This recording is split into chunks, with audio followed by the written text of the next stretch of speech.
കർണാടകയിൽ മന്ത്രിസഭാ പുനഃസംഘടന എന്ന ആവശ്യം വീണ്ടും ശക്തമാവുകയാണ്. MLA TB ജയചന്ദ്രയുടെ നേതൃത്വത്തിലുള്ള മുതിർന്ന MLA-മാർ ഇന്ന് ഡൽഹിക്ക് പോകും. 3-ൽ കൂടുതൽ തവണ വിജയിച്ച MLA-മാരെ മന്ത്രിസ്ഥാനത്തേക്ക് പരിഗണിക്കണമെന്നാണ് ആവശ്യം. വിവരങ്ങളുമായി സജു ചാമക്കാലയിൽ വീണ്ടും ചേരുകയാണ് ബംഗളൂരുവിൽ നിന്ന്. Saju, good morning again. എന്ത് തരത്തിലുള്ള ആവശ്യമാണ് മുന്നോട്ട് വെക്കുന്നത്? കുറെ നാളുകളായിട്ടുള്ളതാണ് ഈ പുനഃസംഘടന ആവശ്യം.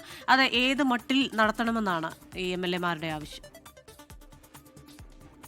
ക്രിസ്ത്യന, ഏറ്റവും പ്രധാനമായിട്ടും ഈ മന്ത്രിസഭാ പുനഃസംഘടന ഉടൻ വേണമെന്ന ഒരു ആവശ്യവുമായിട്ടാണ് ഇപ്പോൾ MLA-മാർ ഡൽഹിയിലേക്ക് പോകാനിരിക്കുന്നത്.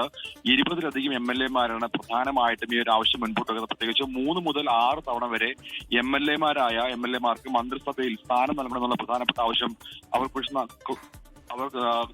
നാളുകളായി ഉന്നയിക്കുകയായിരുന്നു. പക്ഷേ ഇത് അംഗീകരിക്കാൻ മുഖ്യമന്ത്രിയോ അല്ലെങ്കിൽ ഉപമുഖ്യമന്ത്രിയോ തയ്യാറായിട്ടില്ല. ഈ സാഹചര്യത്തിലാണ് ഇപ്പോൾ ഡൽഹിയിലേക്ക് പോയി ഹൈക്കമാൻഡുമായി ഇത്തരം ആവശ്യങ്ങൾ ചർച്ച ചെയ്യാൻ വേണ്ടി അവർ ഒരുങ്ങുന്നത്. 20 MLA-മാരാണ് ഈ ഒരു ആവശ്യമായി ഇപ്പോൾ മുൻപോട്ട് പോയിരിക്കുന്നത്. എന്തായാലും വലിയ തോതിൽ മുഖ്യമന്ത്രി കസേരയ്ക്ക് വേണ്ടിയുള്ള അടിപിടിക്കിടെയാണ് ഇപ്പോൾ ഈ ഒരു ആവശ്യം കൂടി രംഗത്തെത്തിയിരിക്കുന്നത്.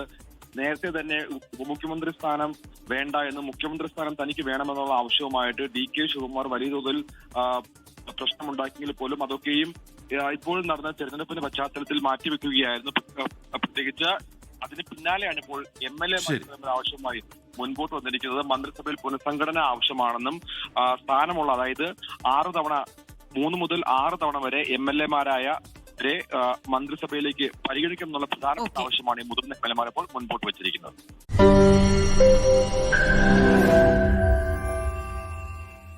ലോകത്തെവിടെയായാലും ഏത് സമയത്തും 24 വാർത്തകളും ഓഗ്മെന്റഡ് റിയാലിറ്റി പാക്കേജുകളും എക്സ്പ്ലെയിനറുകളും വിശദമായി കാണാൻ ഞങ്ങളുടെ YouTube ചാനൽ നിങ്ങൾക്ക് സബ്സ്ക്രൈബ് ചെയ്യാം.